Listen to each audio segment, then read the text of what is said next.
Hi, kindergartners. Welcome back to your TV classroom. Yeah, welcome back. We get to do another lesson. Yes. On solving problems. Yes. I'm so excited. But before we do that, let's go ahead and check in with our zone. Okay. Let's check in with our bodies. Let's see how we're feeling, what our brains are thinking, what our bodies feel like, what our emotions feel like today.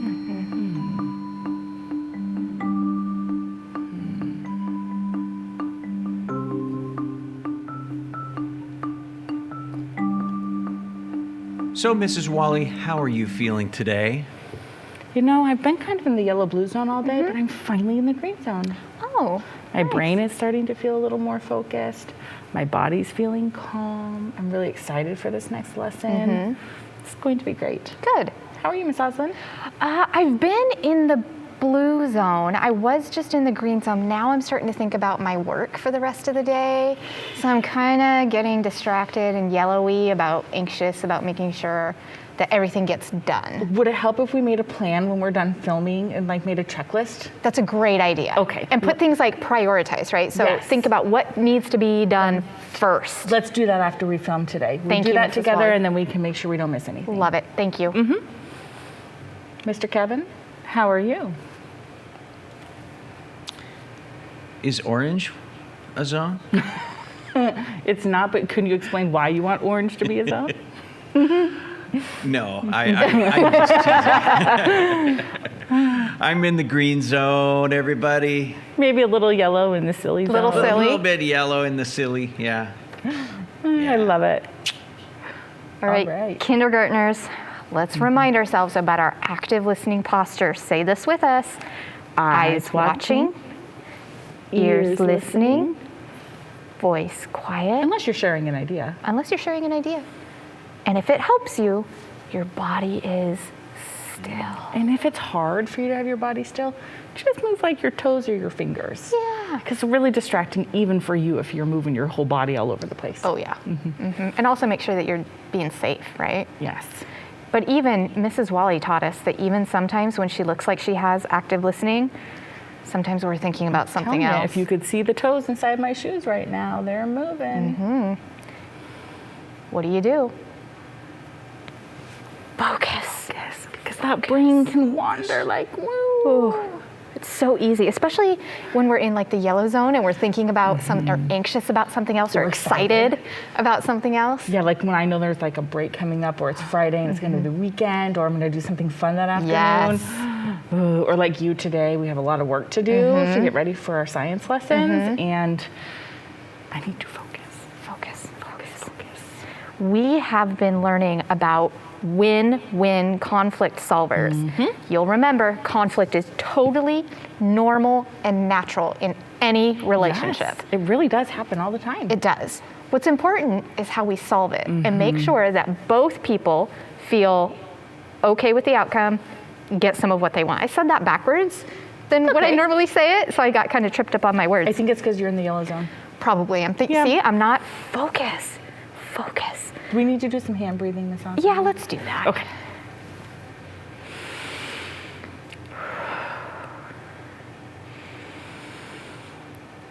Make sure you're doing it with us, friends.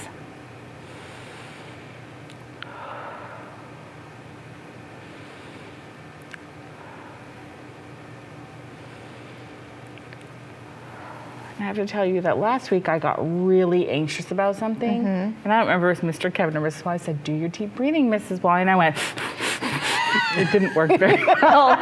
So make sure when you do your hand breathing, you do it nice and slow, even if you don't want to do it. It was pretty funny. It was wasn't really funny, yeah. Because I think I said, Mrs. Wally, that doesn't help you. You did. So let's think about what are some of the win-win conflict solvers that we've been learning about. Like, what did Peter do? Oh, what did Peter do? I had that chair. He had the chair. And he was really upset because everyone kept giving his things to his sister. But what did he do? He shared his chair, and he actually helped paint it for her too. And he felt really great at the end. He did, yeah. Sharing, that's a conflict solver. We've learned about sharing, and we've learned about taking turns. With a timer. With a timer. How does a timer help us? Well, I talked about Oliver, right? And playing with his dad in that's the right, you airplane. did. And so we set the timer, and so he knew the expectation and knew when it was going to be his turn and when he had to give it up and give someone else a turn. Then he knew we'd get another turn. So that helps us know that that person's not going to get it the whole time. Right. And each person gets a little bit of what they want. And for an equal amount of time. Yes. That's what makes it feel more fair. Yes. Yeah. Do you want to play a game? Yes. Okay. We're going to play Freeze again. the freeze game again. Okay. And this game helps us remember to stop and think, which helps us either when we're in a conflict with someone before we say or do something that we know we shouldn't. Stop and think. Stop and think. Or when we're learning something new, we need to remind ourselves to stop and think so that we can remember and learn. That's right. So think about a strategy. What's going to help you be able to freeze when the music stops? Make a plan. Okay. Ready? Yes.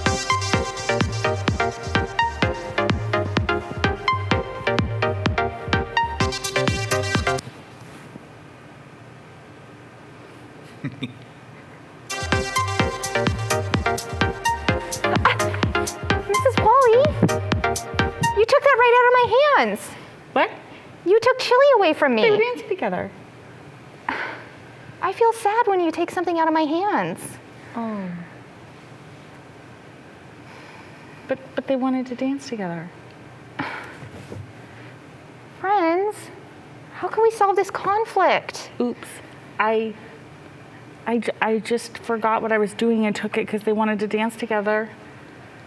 I wish you would have asked first.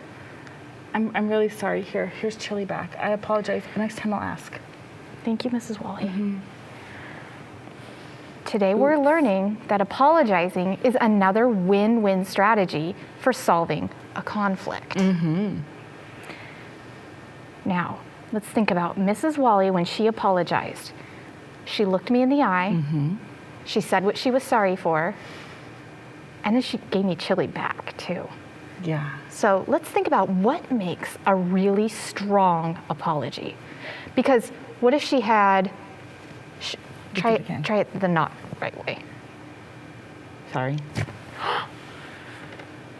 She said sorry, but do you think she meant it? And she even tossed chili. Now, if you notice the first time I did it, I actually said, but do you know what I was doing there? What? Stopping and thinking. Oh, were you? About what I needed to say because I could tell that Miss Osland was feeling upset, and I have to use empathy when I see that, and I had to think about how I would feel and what I would want Miss Osland and what she might want me to do, and then I realized that I didn't mean to hurt her feelings. I was just playing, and I got kind of like, too excited. It happens. And so I needed to let her know that I got too excited, and I'm sorry, and I'll think about it next time, and then give it back. So a strong apology, because there's a strong way to apologize and a way that's not as strong. Yes. When we apologize, we need to make sure that we're looking at the person with a kind face. Yes. Not like this. Sorry. Sorry.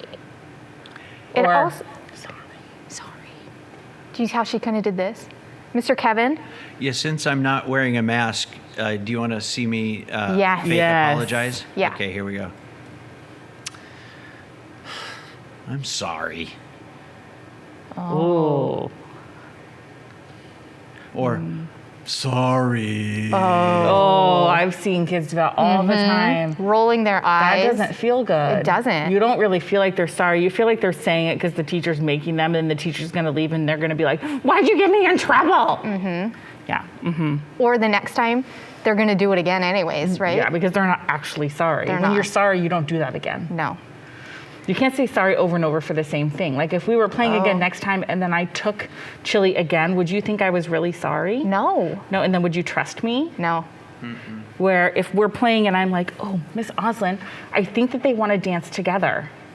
And we could learn and figure out how to have them dance together without me taking it from Miss Osland. I might even be like, I bet she'll do it really funny. And I'll go like that. I'll be like, wah, wah, wah, wah, wah, wah. See, I knew she would. An apology also sounds clear and kind. So not like Mr. Kevin, sorry. Or I could do this, sorry, Miss Osland, I took a... Oh. I can't understand. You can't hear it. She looked at me and she said my name, but it wasn't clear. It didn't sound kind. And you know what I know? Students do that when they don't really know why they're needing to say they're sorry. Yeah. So they just want it to stop. Yep. So I'm sorry for. And that means the other person needs to be more clear in their iMessage. Yep. Yep. And then last, you need to say what you're sorry for. That's important so that, like, we know that Mrs. Wally knows why she needs to apologize. I said, I'm sorry for taking chili. Here, have him back. I won't do that again. So an apology looks like you're looking at this person you're apologizing for. It sounds clear and kind. I'm sorry, Miss Oslin, for taking chili. It's clear, it's kind. She used my name and she said what she's sorry for. I won't do that next time. I think that's an important thing to add, is that we say and act like we're not going to do it again. Say how you're going to change your behavior so they know you mean it. Yeah, that makes for a strong apology. I like to give this interim, I'm sorry for next time. That's a good one. I like that. So let's all think about something that we've had to apologize for.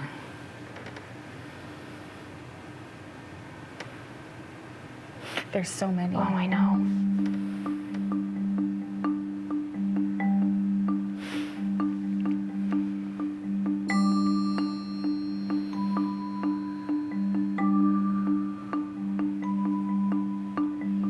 Now think about your apology. Did you look at the person? Was your voice clear and kind? Did you use their name? Did you say what you're sorry for? And did you talk about how you would change your behavior? What are you thinking, Mrs. Wally? Well, back to Oliver. He's just learning all these things right now, so it's such a good example. Really is. Last night, he got really mad at me because he had to come over and go to dinner. Oh. And he came up to me and he hit me. Uh-oh. And so he had to say he's sorry after he had some time to calm down because he was really mad. So he calmed down. And then when the timer went off for his calm down time, he came over and said, sorry, Mama, for hitting. And then I said, do we hit Mama? No, no hitting. And then he gave me a hug. Okay. So he looked at you. His voice was clear and kind. He used your name. He said what he was sorry for. And he knows that he's not going to hit next time. Yep. That sounds like a strong apology. And he's only 2. And he's 2. He just turned 2. I was thinking about a time when I was stressed and tired and I said something not very nice to Mr. Oslin. I didn't use a very nice voice. And so he had to say, I don't like it when you talk to me that way. So I had to take some deep breaths and I apologized. I looked him in the eye. I used a clear and kind voice. I used his name. I said what I was sorry for, and I said, next time when I'm tired and frustrated, I need to go deal with that by myself before I say unkind things to people. Yeah. You know, it's important for you to know that adults struggle to apologize too. We all have the same problems you have, and it's something that you're just going to continue to learn and grow from. Like we said, conflict happens. It does. Even when you're an adult, it's never going to go away. So don't think, well, I'm in 3rd grade, then I won't have any more conflict. That's why we're teaching you how to deal with it now, because it's just part of life. It is. It's totally natural. And it's a sign of a healthy relationship too. It means people are being themselves. So conflict does happen. Yeah, it means that we feel safe. Mr. Kevin? I was just going to add that, sometimes I'll think, if I do something like that, I'll think, oh, why am I cranky? Am I hungry? Do I need a nap? In fact, what Oliver said last night after he goes, hungry, Mama. He was actually wanting to eat, but he needed to pick up something first. And so he was mad because he was hungry. So he was able to figure out that he was hungry, and that's why he was not being very kind. I've heard of the acronym HALT, which means hungry, angry, lonely, or tired. Yes. Those are 4 times when conflict really can be hard to manage. When we're hungry, when we're angry, when we're lonely, and when we're tired. Yes. So it's important for us to recognize when we're feeling that or something else check ourselves a bit. Check ourselves. Because it's never okay to be unkind, but there might be a reason why. And if you can solve the reason why, then you won't be unkind. But you still have to apologize, Yes. right? When we say or do something that could hurt someone else. Right. Just because you're hungry doesn't mean you get to be mean or hit someone or do something not safe. Some of our other win-win conflict solvers that we've learned are share and take turns. Yes. And it's important to think about our conflict, think about the situation, because they're not all appropriate all of the time. That's right.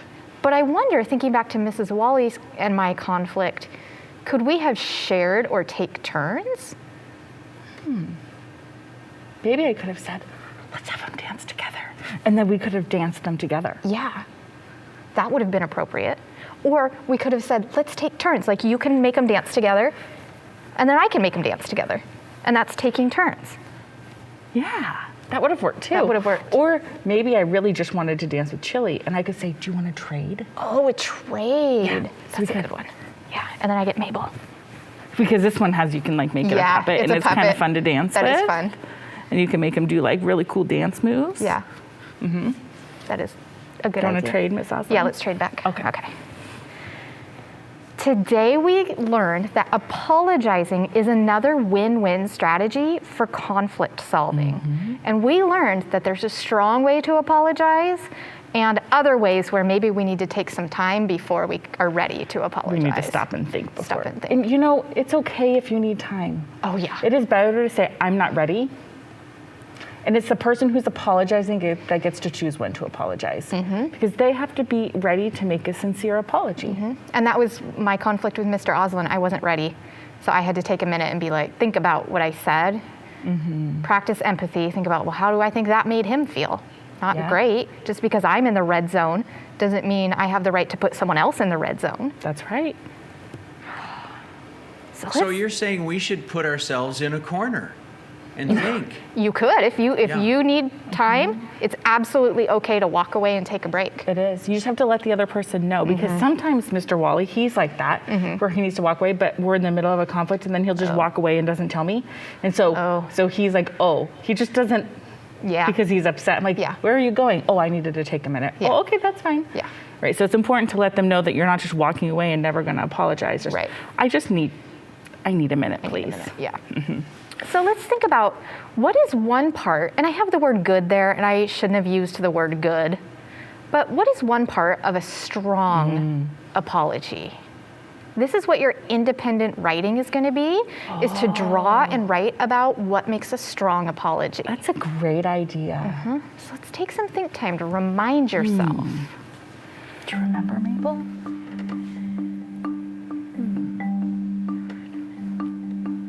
Oh, yeah.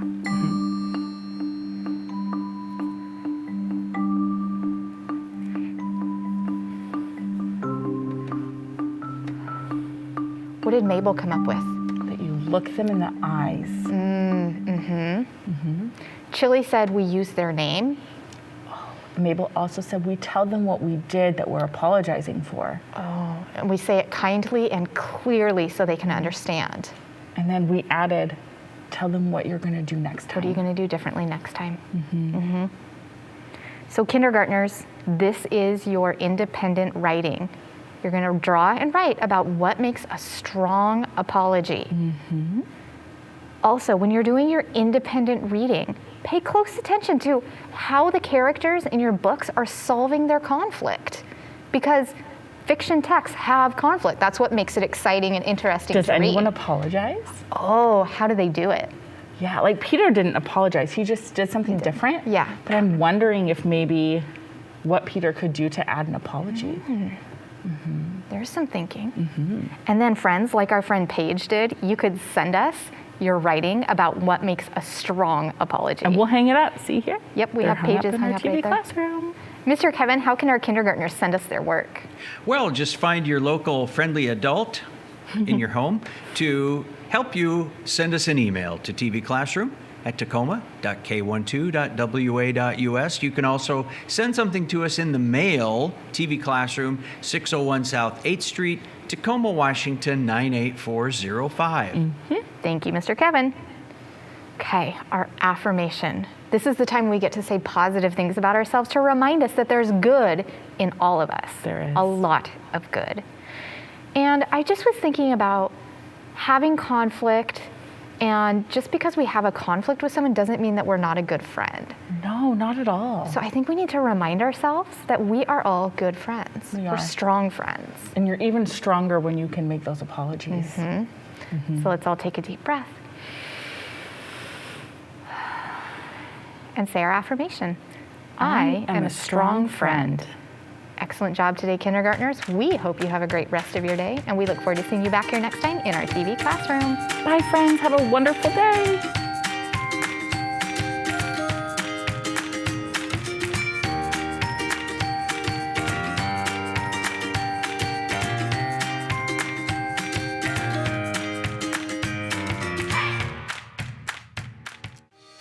Hey kids, we want to see your work.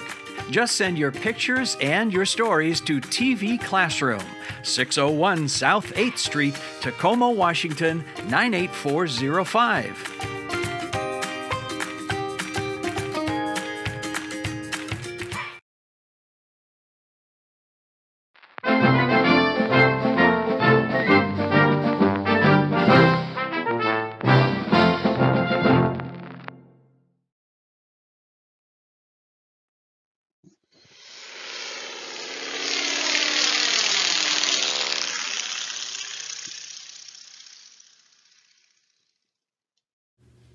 Good day, young aviators. Did you know that we live in an amazing state? Not only is Washington famous for its spectacular scenery, but did you know that Washington State is famous for making airplanes? So today, we will be using our arms' muscular strength to fly around Washington State and see how beautiful it is. All you have to do is put your arms out when the bald eagle takes off from her totem pole and keep them flapping until she makes it back to her totem pole safely. Now, your arms might get a little tired, but that's okay. That's how we build our muscular endurance. Don't stop flapping until you land. Have a great flight.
But